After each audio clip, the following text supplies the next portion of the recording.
Hey everyone, it's Erin with Hail Varsity. I'm joined by Greg, also of Hail Varsity. We are inside Memorial Stadium where it is summer again. It's very bright. We went from fall back to summer in a hot second. So bear with us if you see us squinting through the brightness of the stands. You don't realize how silver they are until there's a bright light shining on them. I didn't think about that until right when I got right here, and I was like, okay, that's kind of bright. So very apologies. bright. But we just got finished listening to a number of coaches and players from post-practice. Obviously, plenty to talk about as we head into this week. Nebraska is preparing to face Northwestern, but there's still a number of questions to answer about Michigan State, primarily on special teams. We heard from both Mike Dawson and Sean Beckton, who carry different pieces of special teams responsibility, as well as both offensive coordinator Matt Lubick, defensive coordinator Eric Shenander, and then a couple of players. Brody Belt was available. Yep. I didn't see who was the other player. I did not see who you were with Sean Beckton. It's all right. Yeah. We will have all the videos right here at Hail Varsity's YouTube channel. So if there's anybody that we obviously missed, we will have their video for you to watch as well. So don't worry, we have all of the important updates for you. Greg, let's just get started. You and I both had a chance to listen to Mike Dawson right off the bat. It was really not much talk about outside linebackers today. It was pretty much just special teams. What was your general takeaway? Yeah, my big takeaway was that the blame is shared from Dawson's point of view on what happened and what went wrong with special teams on Saturday. It's a layered issue as to what happened, and I think that's something that was consistent really across the board today with everyone that talked about special teams. It started with Dawson, was that everyone needs to do a better job in that area. Yes, it's easy to point at the punter or even Connor Colpett. It was kicking the week before that, but there were several pieces that needed to improve across the board. Now, he did say one thing for a number of people. I've seen some of these comments here on YouTube. I've also seen them on Twitter, Facebook, you name it. It's been about everywhere, is what are they doing in practice? And he did give a little bit of an insight into that. They don't do a ton of live action when you get into season practice. That's pretty much reserved for fall camp, but they still do put pressure. They do still run through things. You know, some of it is it kind of seems like you just have to do it in games. That was one of the things that I found really interesting that Sean Beckton talked about as well, was that we have to get out of the situation where we rep this thing in practice and say a punter kicks the ball 60 yards, but then we get in the game and it does not go 60 yards, right?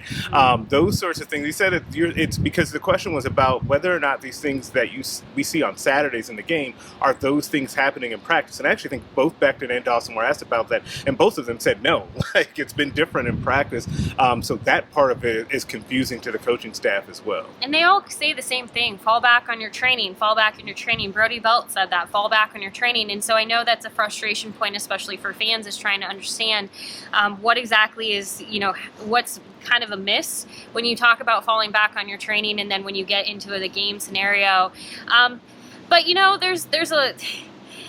it seems like for every step forward, it's two steps back. Connor Kolb obviously had a stronger day against Michigan State. He connected on his kicks.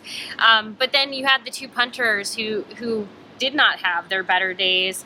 And also Dawson made a comment about how that shouldn't be read in too much, that they switched between the two punters. It was something that they've been doing throughout practice, throughout the season. It's entirely dependent on, one is a left-footed kicker, one is a right-footed kicker. So some of it is based on that scenario and, who might be the best in that situation. Obviously, Cherney is a rugby style, he's grown up knowing the rugby style of kicking. So there's some of that in all of this, and they're making decisions based on kind of in the moment, I suppose. Yeah, but that also... But not in the moment. I mean, I'm trying to say, they based on strategy. They strategize for it. And could be a good thing if it works, right? If you have two different punters that have two different styles, it, in theory, is harder for your opponent to then prepare for that. The problem comes in when neither of them are having one of their better days and are both struggling. That's where you end up having a situation like you had on Saturday. And it's not, it's not an easy fix. No, it's not.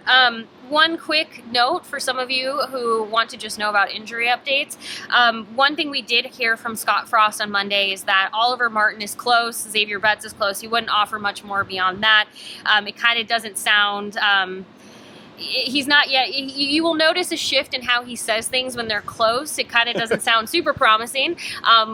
Sean Beckton said today that he hopes that Oliver Martin is back. So that's kind so of the that shift, was maybe? the next step, maybe. Now, Sean Beckton did offer an update on Thomas Fidone. He obviously went down with a serious knee injury in the spring.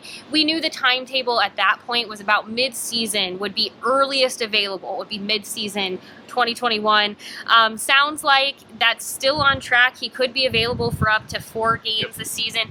Obviously, keep in mind the reason that he's saying the 4 games is because even if he's available 5, they don't need to have him available more than that at this point. You just want to redshirt him. Yes. So it does sound like you might still see him this fall.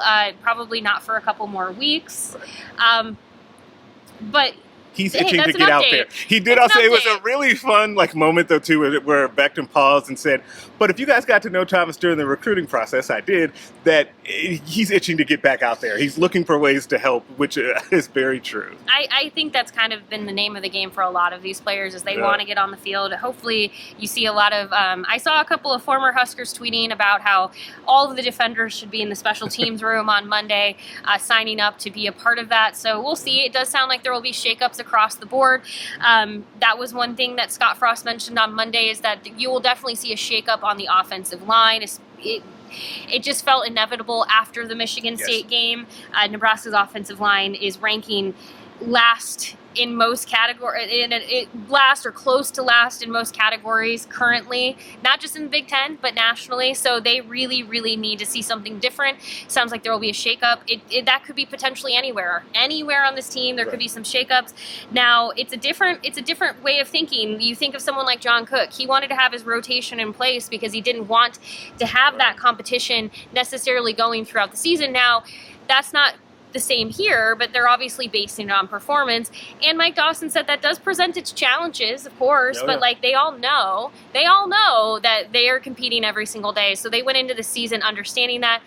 Coach Frost mentioned that on Monday, that he even himself was benched against UCF when he was a player, and you know what? It worked out pretty well. So it turned around for him. It turned out I'd say all right. It went okay for him. He even mentioned that with Adrian Martinez. He benched him as, he was benched last season. It worked out well. He's playing one of his best seasons at Nebraska at this point. So we'll see if that message resonates. I will leave you with this on my end. Dawson, when asked basically, hey, it sounds like the special teams guys have you have their attention now. He kind of laughed and said, I hope I always had their attention. But he tells it like it is. He's kind of he shoots it straight. That's been his big thing. He says people don't always want to hear that, but that doesn't matter to him. So yeah, you need to hear it sometimes. What that means come Saturday, we'll see. But, you might see some shakeups. Yeah, and he said that there was a fiery special teams meeting, in which I'm sure a lot of those things presented themselves during that meeting.